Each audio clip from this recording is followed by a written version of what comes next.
Hello, everybody. Welcome to Talking Away the Taboo.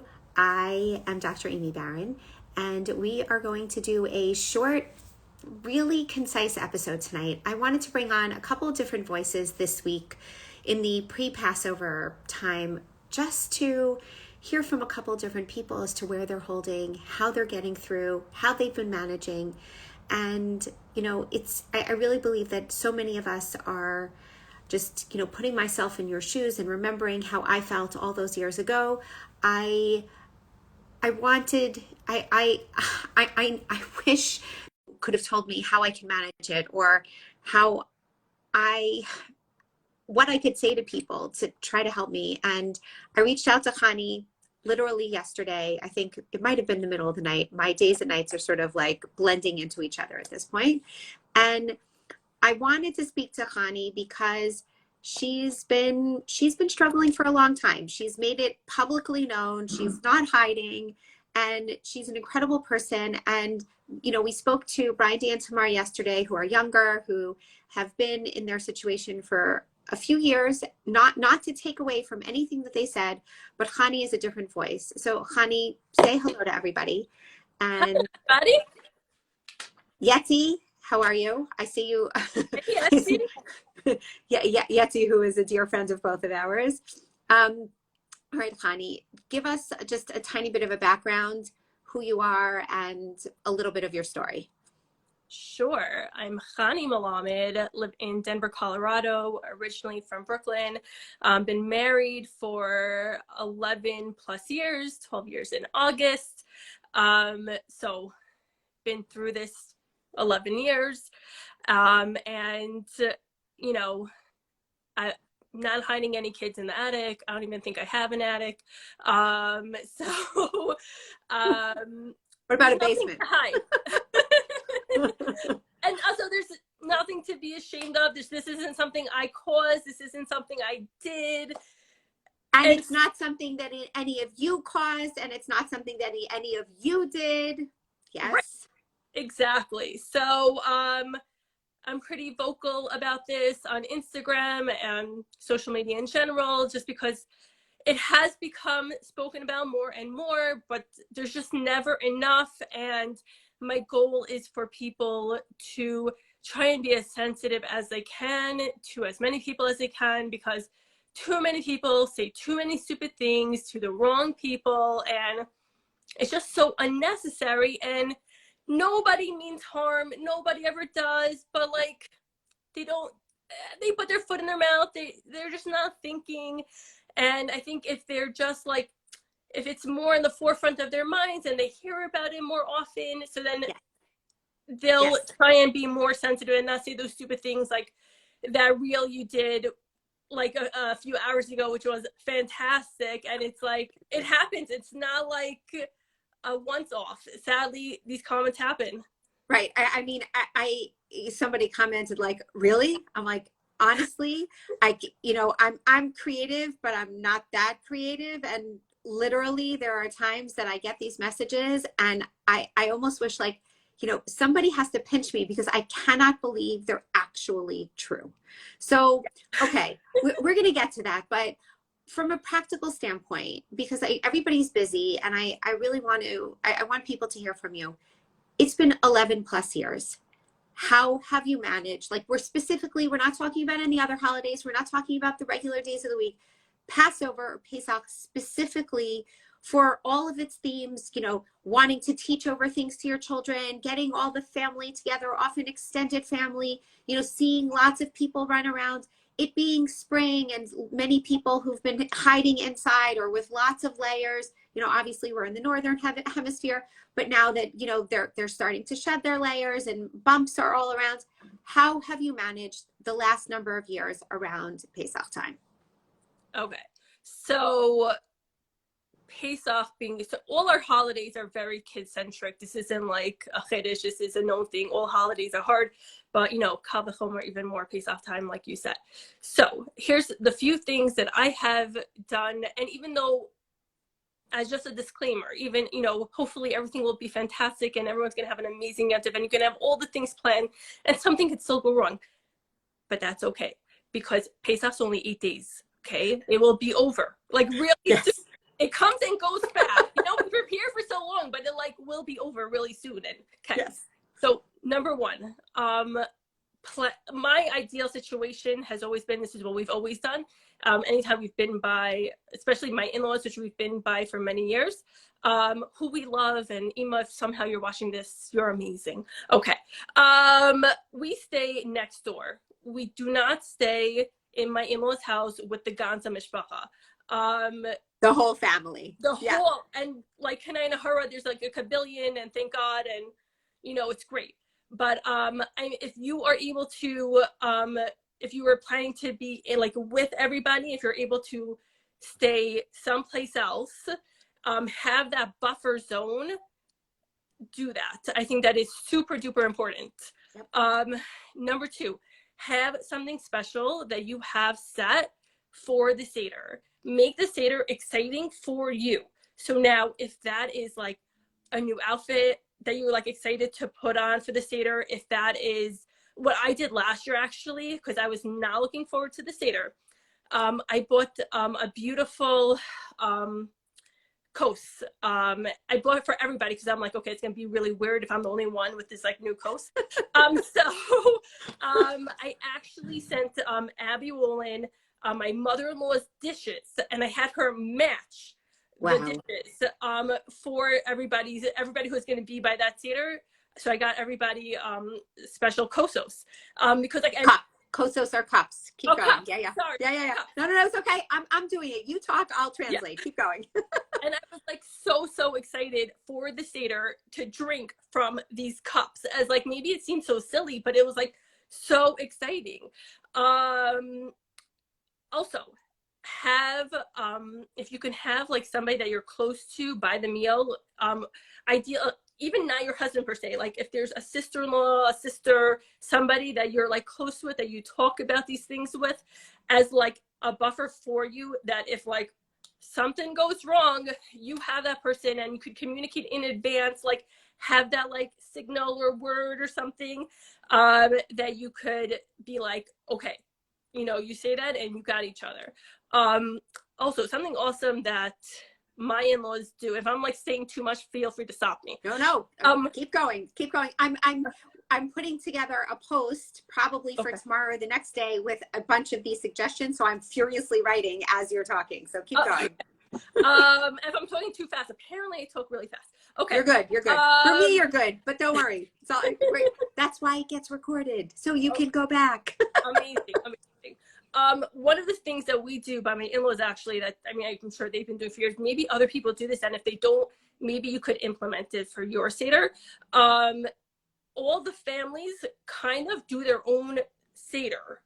Like there's always like, you know, somebody kind of leading it, and we're, you know, we start out together, but because there are so many kids and everyone kind of has their own things, and then somebody might be like nursing and going away and blah, blah, blah, you know. Anyways, everybody does their own Seder. Everyone has their own ka'ara, the Seder plate, and so you're kind of doing it at your speed, with however you want to do it. And then if like we're generally finished first, and we just chill. We go to the couch and we do our thing, or we leave, and it's not a big deal, and it's not like weird, because everyone kind of like, so if this is something you could plan in advance with your family to see if that's something that's possible, right? It's a really, like, I've never heard of that before, but it's an amazing idea. Like, you know, all of these different ways that people do their Seder are all minhagim, like they're all customs. There's nothing that's set in stone that says like somebody has to lead and everybody has to follow along and everybody has to do the same thing at the same, like it doesn't say that anywhere. This is a beautiful way of making sure that everybody gets the time that they want and does the things that they need to do, and still feels like a person. And you're not, it's not being schlepped, like that it's not taking too long, but also it's not being rushed. I think it's amazing. Exactly. It's fantastic. And I highly, highly recommend it. And it's not like it's weird or anything. And but everyone starts at the same time. We say Kaddish together and, you know, wash together. It's kind of together-ish, but like, and it's so much easier this way. So Amazing. Yeah, those are some of my tips for y'all.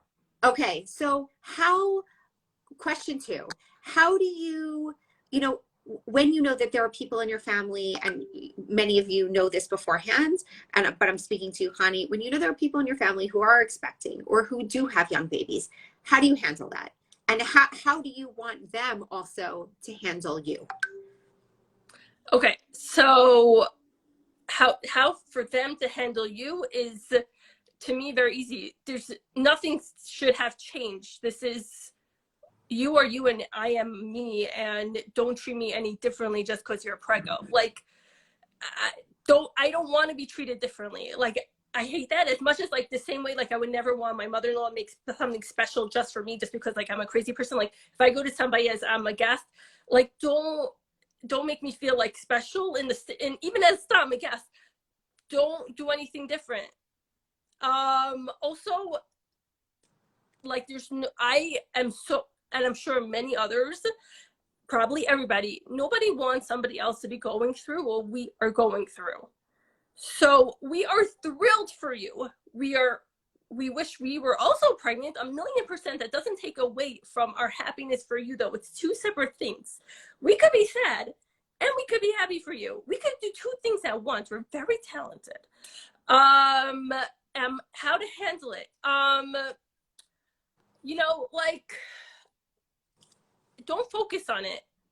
If there's a way, and if it's very much a trigger for you, don't sit next to that person by the Seders. Try and, like, don't ignore anybody, because, like, that's not cool. But I mean, try to, like, and for everybody else at the table, don't focus on it. Don't be talking about pregnancy things as much as possible. Don't be talking about the late, I don't know, whatever people would be talking about pregnancies. I don't know. But the same way, like, if there was a single person at your table, don't be talking about shitholes and whatever your, like, marriage stuff. So right. Going to the mikvah, right? Exactly. Yeah. So the same thing, like, we have to be, that's something else I talk about. I talk about infertility stuff and I talk about shit off stuff. So, like, we have to be sensitive to everybody. If somebody's divorced at your table, like, I mean, just use common sense. Sadly, some people don't have it, but, like, like, Right. I mean, the truth is, because I just try to internalize, like, oh my gosh, I'm so happy they're pregnant and not going through what I'm going through, that, like, to me, that helps just dealing with it. And you know what? Don't hang out with that person too much if it's really so much of a trigger. Amazing. Look, I mean, that's for any situation. If you know that person or a certain situation is going to be triggering for you, then make sure that you're not there. That try to remove yourself as much as possible. Obviously, when you're in these holidays, and especially in the first 2 days and the last 2 days, when you're in one location and you can't go to other places, there are times that you can't avoid each other. Like, that's just the reality. But you can do your best. I think, yeah, go ahead. What were you going to say? Like, over Chalamoid, if there is a way to leave. Don't have that time that you are now with everybody else. Even when my in-laws live, like, the other side of town in Denver, I always cleaned my house. I never koshered my kitchen because, like, I'm not crazy like that. But I always cleaned my house so that we can always come back over Chalamoid. So we had that, like, freedom space. We had that space, and anytime, and over Yontif, we always bring puzzles and books and games, and, like, just so, like, if we need to escape, and just, you have stuff to chill with. Yep. Um Perfect. And okay, so lastly, and I know this is sort of like I'm opening up, like, a can of worms by asking it, but I'm just going to ask it anyway. So much of the ritual and the pieces that we do on this holiday is centered around, like, going from slavery to freedom, and how God, answered after, what was it? 400 years, 280 years, 220 years. I can never remember. I can never keep the number of years straight that they were in Egypt. But it was supposed to be a certain amount of time. It wasn't that amount of time. I don't remember, whatever it was. The bottom line is that there were years and years and years. There were hundreds of years where God kept them in slavery. But eventually they did get answered, and they were redeemed, and they were taken out of Egypt. They were, thank you, 210. Thank you. I knew it was a number in the 200s. I was like, I know it was supposed to be I 400. thought it was 210, but I was too scared to say in case I was wrong. Well, SDKZ has given us the answer. So now we're all good. So, you know, a lot of the themes of the Seder also have to do with children. You know, we read the story about, you know, Shifra and Puah, who were the midwives who were delivering babies, and they were saving babies. And then we read about the 4 sons, and there are, you know, there are a lot of discussions about the 4 sons. And the question is what about the 5th son? And maybe the 5th son is the son that's not yet at the table because he hasn't yet been born, for parents dealing with infertility or loss. The entire point of the Seder, some people say, is so that you should teach it over to your children. You should tell your children the story of Passover. There are a lot of themes that have to do with children. And I remember for myself that sitting at the Pesach Seder was a time that I was deeply, deeply, deeply in pain. And it was very hard to relate to the themes of being delivered from slavery into freedom. And I was really angry at God. So I'm just curious, how do you handle all of these pieces? Yeah, sure. So firstly, I focus on the fact that I am not fertility. Meaning my life is not like Chani doesn't have a kid and this is like her life. It's an aspect of me and it is a big part of it, but it's not my whole being. That's something very important to remember. And regarding Hashem and my relationship with Hashem, so it's going to be very easy for me to say, but it took the long journey to get to where I am today. I am best friends with Hashem. I talk about this a lot and people probably think I'm crazy, but whatever, it's fine. When we first got our diagnosis, I was not best friends with Hashem. And that's very normal. And Hashem's cool with me. And that's okay that I wasn't at that time. But I don't think I'd be able to be where I am today without having grown to become best friends with Hashem. Now, what does this mean that I'm best friends with Hashem? It's, you know, I live with seeing Hashem in everything I do. I get that green light. I get that parking spot, just the little things. Oh my gosh, Hashem, thank you so much. You're the awesomest, cool dude. Thank you. I'm trying to think what happened today. I found a toothpaste that I need to get for Pesach. Oh my God, you're so cool, thank you. The randomest, littlest thing, and the big thing, in Mir Hashem, tomorrow we're going away for Pesach, which is this is something I'm doing for myself. I planned from last year that we are going away for Pesach. And not that FYI people, it's not per se the easy way out to go away to, we're going to a program. And it's still going to be hard. Every Joe Schmo is going to ask us about our kids. So it might be easy just to say, because everybody already knows. But this is what I needed for me. So just a side note, if somehow, we're very lucky and I'm very grateful to Hashem that we're able to go away. That's something people are able to do in the future. Hopefully we won't be here next year, yada, yada. But between me and Hashem, if you are able to connect to Hashem in that way, your life will change, because my life has changed. I know it sounds easy, but it was not easy. It takes time, but it's worth it.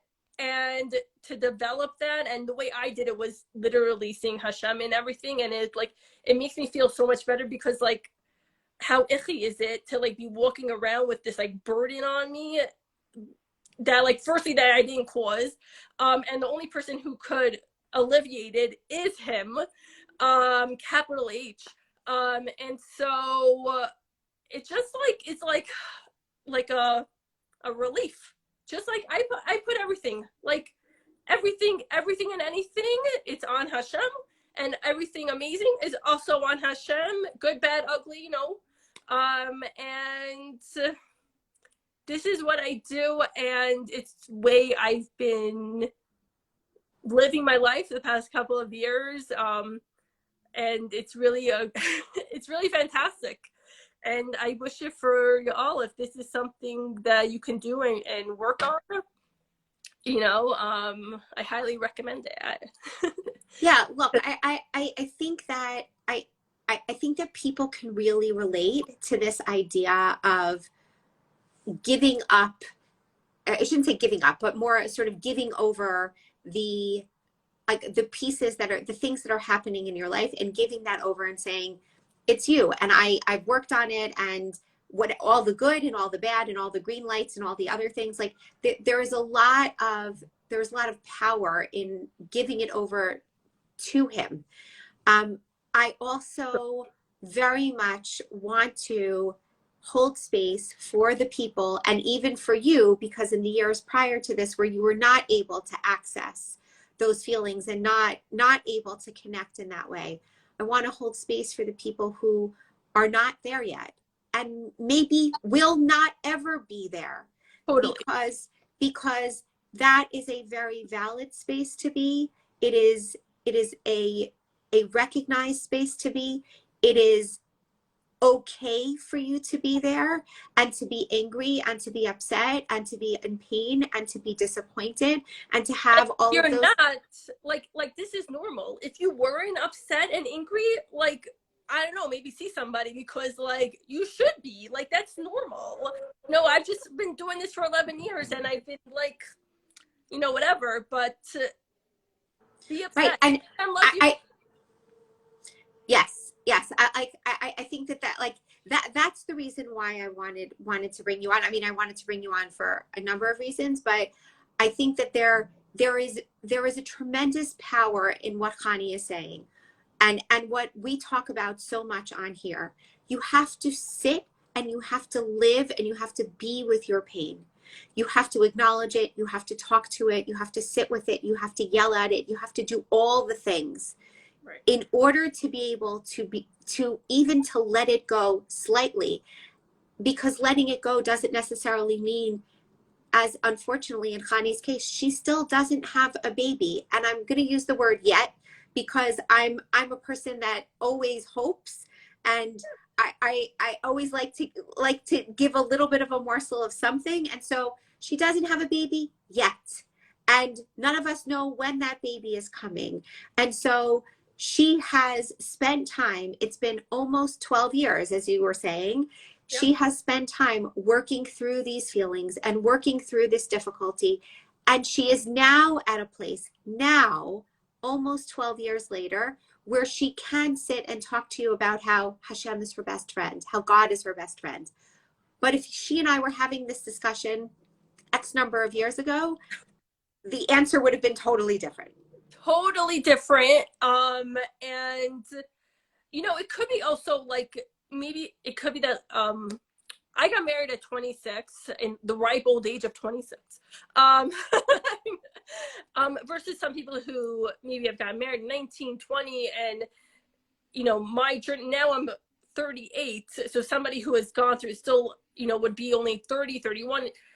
Definitely, I think, comes with age, comes with just life experience.